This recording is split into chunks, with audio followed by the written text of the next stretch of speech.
আশা করি তোমরা সকলেই ভালো আছো। আমার এই ভিডিওটা দিতে একটু দেরি হলো, কারণ আমাদের এখানে নেটের খুবই সমস্যা, তাই জন্য আমার দিতে একটু দেরি হলো। আজকে আমি তোমাদের পড়াবো শ্রী পান্থর লেখা হারিয়ে যাওয়া কালিকলম। প্রথমে আমি তোমাদের এইটার একটা ছোট একটা বিষয়বস্তুর একটু সংক্ষিপ্ত সিস্টেম তোমাদের বলে দিচ্ছি। প্রথমে আমি বলবো যে এটা কোনো তথাকথিত কোনো গল্প নয়, এটা আমরা প্রবন্ধ বলতে পারি। এইখানে আমরা দেখতে পাবো যে লেখকের ছোটবেলা থেকে কিভাবে দোয়াত বা কালি, দোয়াতে যে আমরা বলি কালি বা কলম, কিভাবে তিনি নিজে বাড়িতে তৈরি করেছিলেন এবং সেগুলো দিয়ে তিনি তার লেখাপড়ার অগ্রভাগ চালিয়ে নিয়ে গেছিলেন, এবং পরবর্তীকালে সেই কলম এবং কালি আস্তে আস্তে হারিয়ে যেতে থাকে এবং বর্তমান আমাদের সমাজের যে তথ্য প্রযুক্তির কম্পিউটার তা চলে আসে আমাদের হাতের মুঠোয় এবং আস্তে আস্তে সেই কলমের বিলুপ্তি ঘটতে থাকে। এটাই হলো এই প্রবন্ধ বা গল্পটির মূল বিষয়বস্তু। প্রথমে আমি তোমাদের একটু বলে দেব যে লেখকের একটু জীবন সম্পর্কে। এখানে শ্রী পান্থর জন্ম হয় 1932 সালের ময়মনসিংহ জেলার গৌরীপুর গ্রামে নিখিল সরকারের জন্ম হয়। আচ্ছা, শ্রী পান্থ কিন্তু তার ছদ্মনাম, নিখিল সরকার হলো তার আসল নাম। শৈশব জীবন থেকেই সাহিত্যের প্রতি তার ছিল গভীর অনুরাগের ছোঁয়া। মানে কি, শৈশব থেকেই তিনি সাহিত্য জগতে তার জীবনে ছিল একটা গভীর প্রভাব ফেলেছিল। তরুণ বয়সেই সাংবাদিকতা দিয়ে নিখিল সরকার তার কর্মজীবনের সূচনা করেন। তিনি প্রথমে যুগান্তর পত্রিকার সঙ্গে যুক্ত ছিলেন, তারপর আনন্দবাজার পত্রিকার সম্পাদকীয় বিভাগে তিনি দীর্ঘদিন চাকরি করেছেন এবং পুস্তক পর্যালোচনা এবং প্রতি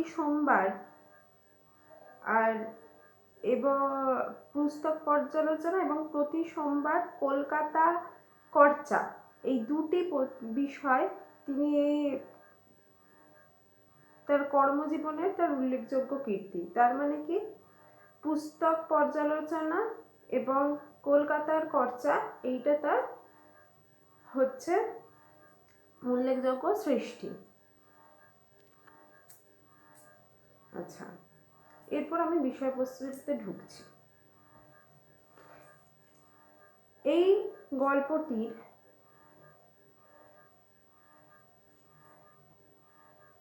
উৎস হলো কাগজ আছে কলম আছে মন নেই রচনা থেকে গৃহীত হয়েছে।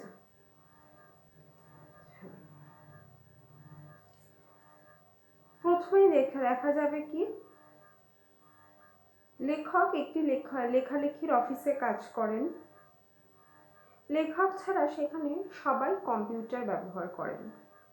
এমনকি কখনো ভালোবেসে তার সেই লেখকের লেখাটিও কখনো কখনো কেউ না কেউ কম্পিউটারে লিখে দেন।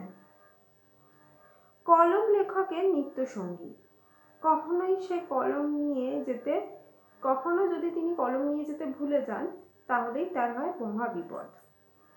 কারণ অফিসে কারোর সঙ্গে কলম থাকে না, কলম পেলেও তাদের মুখ হয় ভোঁতা, ফলে লিখতে গিয়ে তাকে নানান রকম বিপদের সম্মুখীন হতে হয়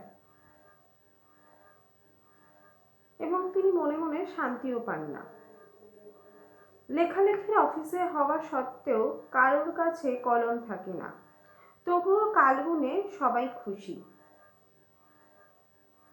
লেখক হলেন একজন গ্রামের ছেলে। শৈশবে বাঁশের তৈরি কলম দিয়েই তিনি তার লেখাপড়া শুরু করেন। বড়দের পরামর্শে তিনি কি করতেন, ছোটবেলায় সেই বাঁশের তৈরি কলমের মুখ চিরে নিতেন, তাহলে কি হয়, কালি প্রবাহটা খুব সুন্দর হয়। কাগজের মতো করে কলা পাতা কেটে তাতেই তিনি লিখতেন। মানে তার ছোটবেলায় সেই সময় গ্রামে কাগজ বলে কোনো কিছু বস্তু ছিল না, তাই জন্য তাদের লেখাপড়া চালাতে হলে তিনি কি করেছিলেন, তিনি তারা ব্যবহার করতেন কলা পাতাগুলোকে কাগজের মতো করে চৌকো চৌকো করে কেটে নিয়ে তাতেই লেখালেখি করতেন। বাড়ির কাজ তারপর তাতে তারা বাড়ির কাজ করতেন এবং মাস্টারমশাইকে দেখানোর পর তা পুকুরে ফেলে দিতেন। কারণ প্রচলিত ছিল যে সেই কলা পাতাগুলো যদি তারা মাটিতে ফেলতো তাহলে হয়তো গরুতে এসে খেতে পারতো, আর যদি গরুতে খায় তাহলেই হচ্ছে কি অমঙ্গল বা পাপ হয়, এই কথা সেই সময় প্রচলিত ছিল।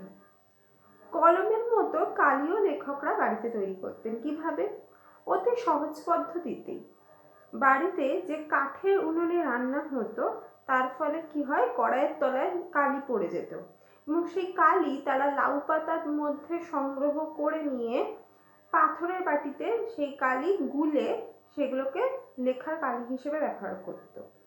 কখনো কখনো সেই কালির সঙ্গে চালের গুঁড়ো বা হট্টুকির গুঁড়ো মিশিয়ে ব্যবহার করা হতো কালির ঘনত্বের জন্য এবং পরে সেই কালিটাকে ছেঁকে ব্যবহার করতেন।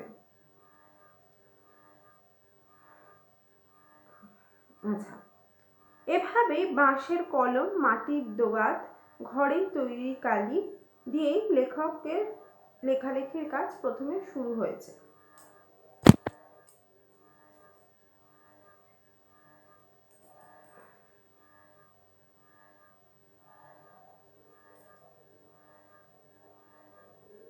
কিন্তু সেই কলম ধীরে ধীরে লেখকের হাতছাড়া হয় এবং সে হাতছাড়া হলে লেখক ধীরে ধীরে ব্যথিত হয়ে পড়েন, কারণ আস্তে আস্তে দিন যত পাল্টাতে থাকে সেই কলমের ওরা পরিবর্তন হয়।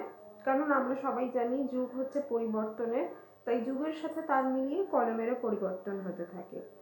লেখক ভেবেছেন তিনি যদি যীশু খ্রিস্টের সময় জন্মগ্রহণ করতেন তাহলে বা মিশরে জন্মাতেন বা সুমেরিয়ান বা ফিনিশিয়ান হতেন, তাহলে নীল নদের তীর থেকে নল খাগড়া ভেঙে নিয়ে কলম বানাতেন।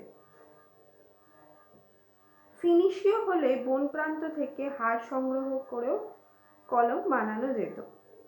রোমের সম্রাট জুলিয়াস সিজার হলে ব্রোঞ্জের শলাকা বা স্টাইলাস হাতে তুলে নিতেন।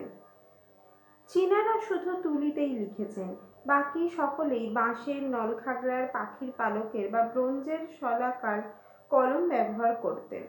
তার মানে আমরা বুঝতেই পারছি আগেকার দিনে কিন্তু আমাদের এই যে আমরা যে পেন ব্যবহার করি বর্তমানে, সেই পেন বলে কিন্তু কোনো বস্তু ছিল না। সেই সময় নয় বাঁশের নয় ব্রোঞ্জের শলাকার, মানে সরু কঞ্চির মতো জিনিসটা হতো, বা পাখির পালক, সেটা আমরা পুরনো কোনো আগেকার দিনের গল্পের বইতে আমরা পড়লে দেখতেই পাবো যে পাখির পালকে অনেকে কলম হিসেবে ব্যবহার করত। আচ্ছা, আবার কেউ কেউ বা নলখাগড়াকেও হচ্ছে যাদের যেখানে যেটা পাওয়া যেত তারা সেইটাকেই তারা কলম হিসেবে ব্যবহার করা হতো এবং কালিও তারা ওই বাড়িতেই কোনোভাবে তারা ব্যবহার মানে তৈরি করতেন আর কি, তৈরি করে সেটাই তারা লেখালেখির জন্য ব্যবহার করতেন। যুগের পরিবর্তনে নানান রকম কলম এসেছে, যেটা তোমাদের বলছিলাম। বাঁশের কলম আর খুঁজেই পাওয়া যায় না। খাগের কলম শুধু সরস্বতী পুজোর সময়ই ব্যবহৃত হয়।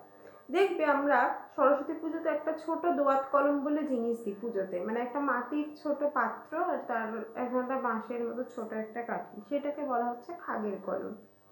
এমনকি পালকের কলমও দেখতে পেলেও তৈলচিত্রের ওপর নির্ভরশীল হতে হয়।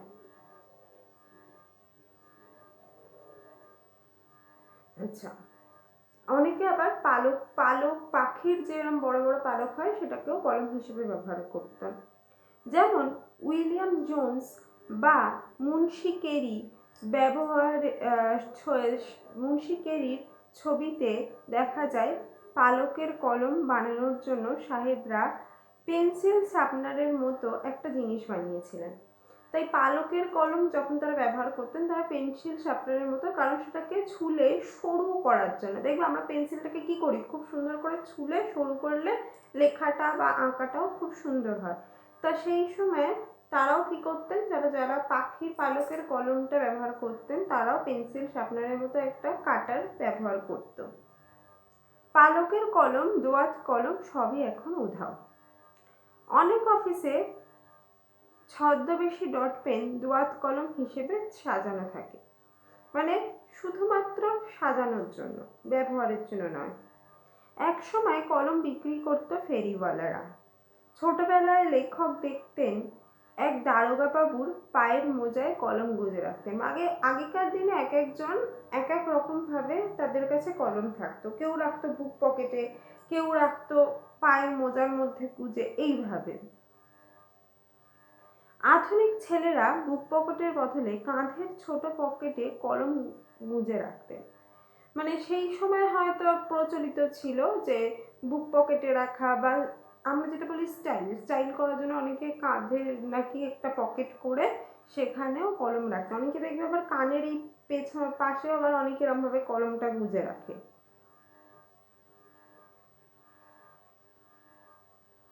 শিক্ষিত মানুষ ছাড়া কলম যে কোনো মানুষের সঙ্গী হয়ে ওঠে। সর্বভোগ্য ও সর্বজনীন হওয়ার ফলেও পকেটমারদের কাছেও কলম গুরুত্ব হারায়। মানে কি বলছে, সেই সময় আগেকার দিনে কি হতো, শুধুমাত্র শিক্ষিত মানুষদের কাছেই কলম থাকতো, কিন্তু আস্তে আস্তে যত যুগের পরিবর্তন হয় পকেটমারদের কাছেও কলম পাওয়া যাবে, কারণ তারা হয়তো কোনো কারণে হয়তো হিসেব টিসেব লেখার জন্য নিজেদের কাছে কলম রাখতেন, সেটা হিসেবেই বলতে চেয়েছে এখানে। লুই আর্নস্ট ওয়াটারম্যান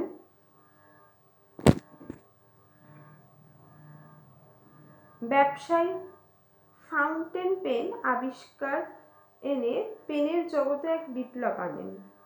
লেখক কলেজ স্ট্রিটের এক দোকানে ফাউন্টেন পেন কিনতে গিয়ে Parker, Sheaffer, Water, Swan, Pilot প্রভৃতি হরেক রকম পেনের দাম ও কারুকার্য দেখে ভ্যাবাচ্যাকা খেয়ে যান। কি বলছে, লুই অ্যাডামস নামে ওয়াটারসন নামে এক ব্যক্তি, তিনি ফাউন্টেন পেনের আবিষ্কার করে জগতে বিপ্লব ফেলে দেন। এবং লেখক একসময় কলেজ স্ট্রিটের দোকানে সেই ফাউন্টেন পেন কিনতে গিয়ে বিভিন্ন সেই সময়কার, বা বলতে পারা যায় এখনো দামি দামি সেই সময় Parker, Sheaffer, Waterman, Swan, Pilot প্রভৃতি পেনের নাম শুনে এবং তাদের দাম শুনে তিনি ভ্যাবাচ্যাকা খেয়ে যান। কারণ লেখক একসময় যে কলম ব্যবহার করতো বা কালি ব্যবহার করতো সবটাই তার বাড়িতে হাতে তৈরি। আস্তে আস্তে তিনি ডট পেন বা প্রচলিত সেই পেনে যান। কিন্তু আমরা সবাই জানি যে ফাউন্টেন পেনে লিখলে হাতের লেখা খুবই সুন্দর হয় এবং লেখাটাও খুব ভালো হয়।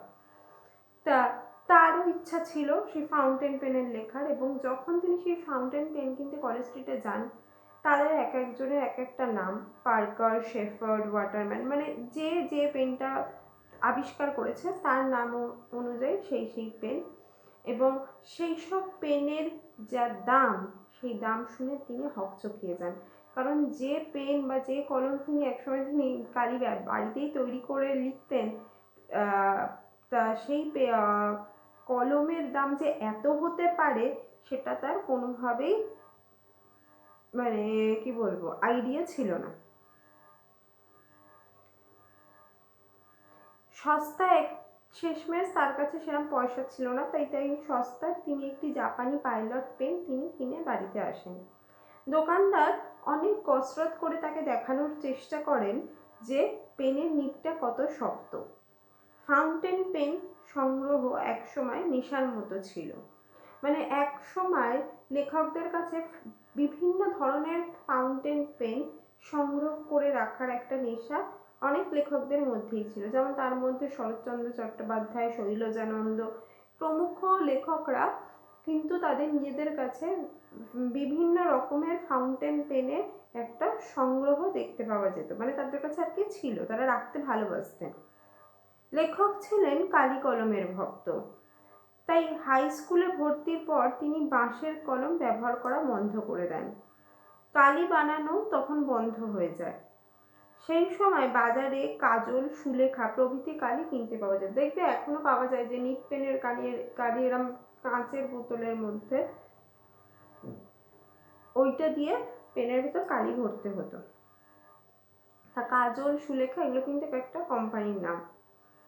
এরপর ফাউন্টেন পেন তার রকমারি ব্যবহার নিয়ে ক্রমশ দোয়াত এবং কলমকে হাঁটিয়ে দেয়।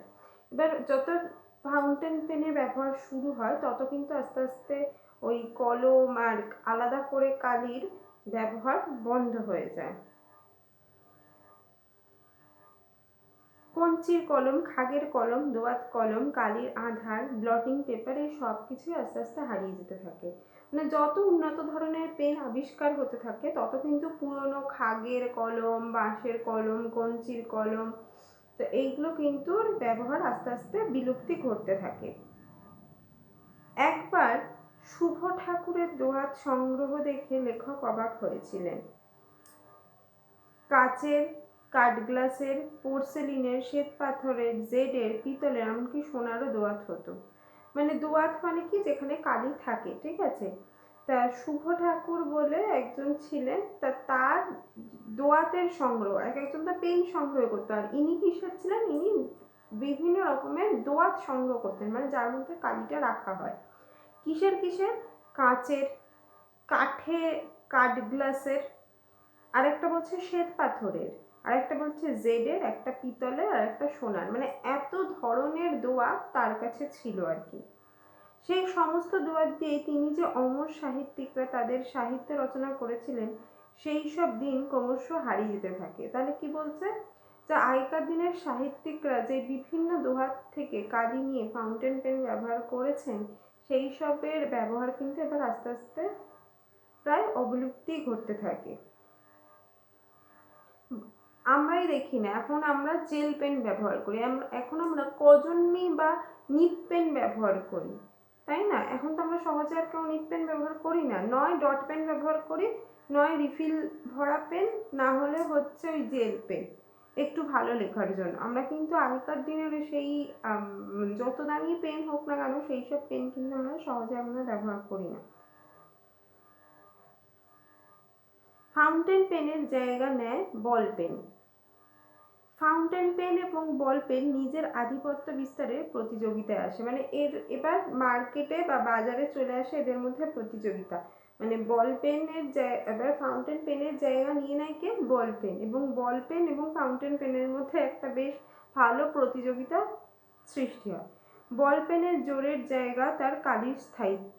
মানে কি, বল পেনটা দেখবে অনেক সময় ওই নিপ পেন দিয়ে লিখলে কি হয়, কালিটা ছিটকে যায় বা এরম ঝাড়লে খাতা নষ্ট হয়, কিন্তু বল পেনের ক্ষেত্রে তো আর সেটা না। আর বল পেনের কালিটা মোটামুটি তোমার পাতা টানেও না, তাই জন্য বল পেনের লেখাটাও খুব ইজি হয় বা সহজ হয়। আবার ফাউন্টেন পেনের অহংকার তার নিবের বৈচিত্র্য, মানে ফাউন্টেনের জায়গাটা আবার অন্যরকম, কিরম, তার নিবেগুলো এক এক রকমের হয়, তাতে লেখার সৌন্দর্য বৃদ্ধি পায়।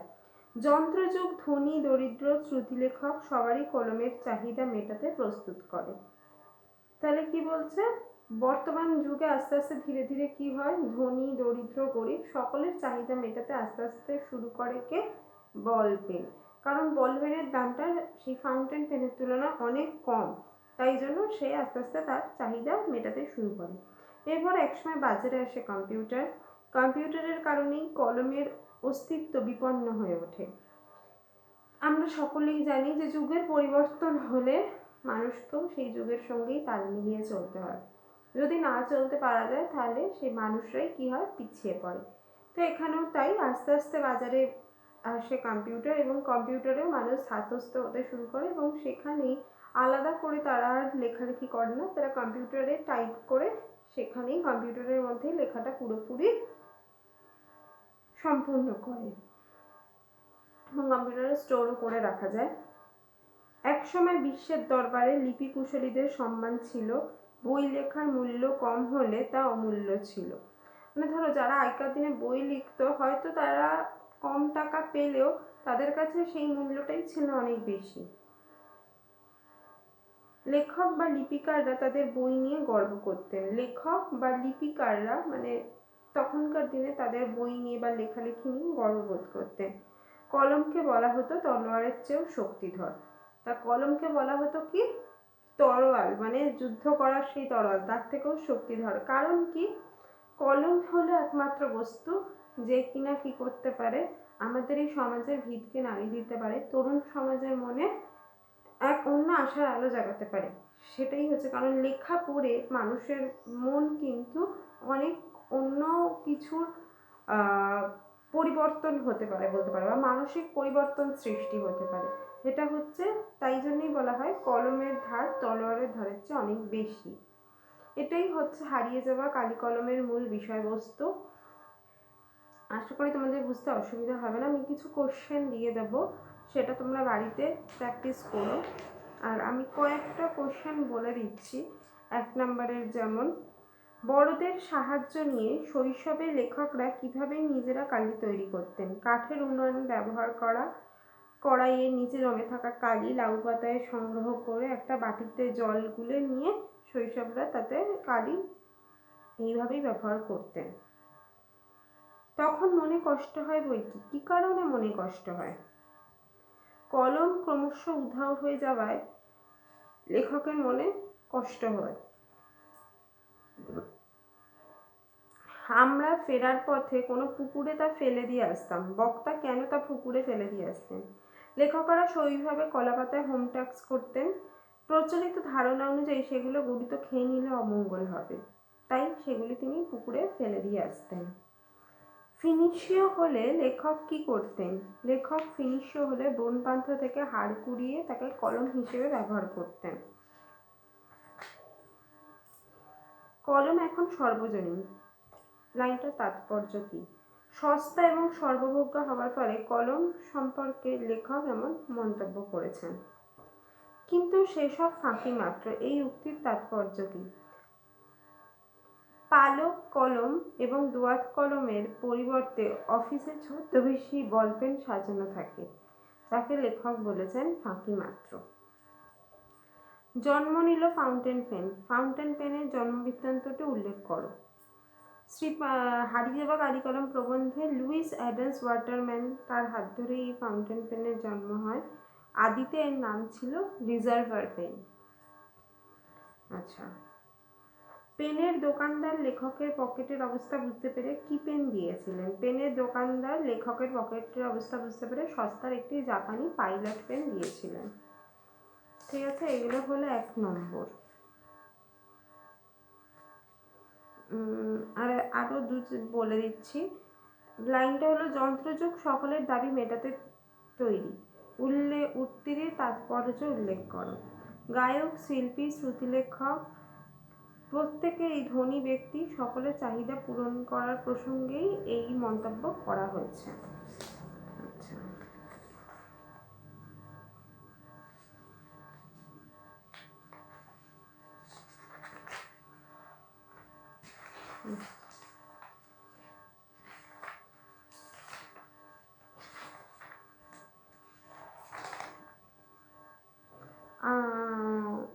লিখে কম রোজগার হতো, এ প্রসঙ্গে সাহেব কি লিখে গিয়েছেন? এক সাহেব লিখে গিয়েছেন যে 19 শতকের 12 আনায় 32,000 অক্ষর লেখানো হতো। কলমকে কিসের চেয়েও শক্তিধর বলা হয়েছে? বলেই দিয়েছিলাম, তরোয়ালের চেয়ে। হাতের লেখা পাণ্ডুলিপি রবীন্দ্রনাথ কিভাবে সম্মানিত হয়েছিলেন? হাতে লেখা পাণ্ডুলিপির পাতায় অক্ষর কাটাকুটি করতে গিয়ে রবীন্দ্রনাথ চিত্রচর্চা শুরু, যা পরবর্তীকালে বিশ্বময় সম্মানিত করেছে। আচ্ছা, বড় 5 নম্বরের প্রশ্ন আমি কয়েকটা জাস্ট বলে দিচ্ছি, আলোচনা এখানে সেরম কিছু নেই। আশ্চর্য সবই আজ অবলুপ্তির পথে, লেখকের আশ্চর্য হওয়ার কারণ বুঝিয়ে দাও। আমি এই কোশ্চেনটা একটু হালকা করে বলে দিচ্ছি, আর বাদ বাকি বড় প্রশ্ন আমি তোমাদের দিয়ে দেবো, তোমরা বাড়িতে অবশ্যই তৈরি করো। আর অসুবিধা থাকলে স্কুল খুললে নিশ্চয়ই বলো। হারিয়ে যাওয়া কালি কলম রচনায় আধুনিকতার কালপ্রবাহে কলম অবলুপ্তির পথে চলেছে সেই বিষয় প্রকাশ করেছেন লেখক। শৈশব থেকেই লেখকের শিক্ষা জীবনের সঙ্গী ছিল বাঁশের কলম, লেখার জন্য কলা পাতা আর হাতে তৈরি কালি। কিন্তু সভ্যতার অগ্রগতির সঙ্গে সঙ্গে খাগের কলম, কলা পাতা, পালকের কলম, দোয়াত কলম ইত্যাদি সবই বাজার থেকে সরে গিয়ে গেছে এবং তার বদলে এসেছে বাজারে ফাউন্টেন পেন। কলমের বাজারে এই পেন একছত্র আধিপত্য বিস্তার করে। এরপর ফাউন্টেন পেনকেও ম্লান করে বাজারে এসে যায় বল পেন। কলম হয়ে ওঠার সস্তা এবং সর্বভোগ্য, মানে সকলের জন্য, সকলেই যাতে কিনতে পারে সেই রকম আর কি। একদিন যে দোয়াত কলম দিয়ে লিখে দেশ বিদেশের সাহিত্যিকরা অমর সৃষ্টি রেখে গেছেন, সেই দোয়াত কলম ইতিহাসের পাতায় চলে গেছে। বিজ্ঞানের বিস্ময়কর সৃষ্টির জায়গা দখল করে নেয় কম্পিউটার। সাংবাদিক হিসেবে কর্মজীবনের অধিকাংশ সময় লেখার কাজেই ব্যস্ত লেখক এক অদ্ভুত কলমপ্রীতি ছিল আধুনিক যন্ত্রযুগেও। বাঁশের কলম, খাগের কলম ছেড়ে বল পেনের কাছে আত্মসমর্পণ করেও লেখক বিপন্ন বোধ করেছেন। যদি হাতের লেখা মুছে যায় চিরকালের জন্য, এই কথা ভেবে তিনি বিচলিত হয়ে উঠেছেন। কম্পিউটারের বিশ্বব্যাপী প্রভাবে সর্বপ্রকার কলমের অবলুপ্তির কথা ভেবেই লেখক একই সঙ্গে আতঙ্কিত এবং আশ্চর্য হয়েছেন। ঠিক আছে, আশা করি তোমরা এটা বুঝতে পেরেছো। এটা এমন কিছু শক্ত নয়, তবুও তোমরা বাড়িতে এইটা আমার আলোচনাটা শোনার আগে ভালো করে 2-3 বার পড়বে, তারপরে আলোচনাটা শুনবে। আশা করি তোমাদের বুঝতে সুবিধাই হবে।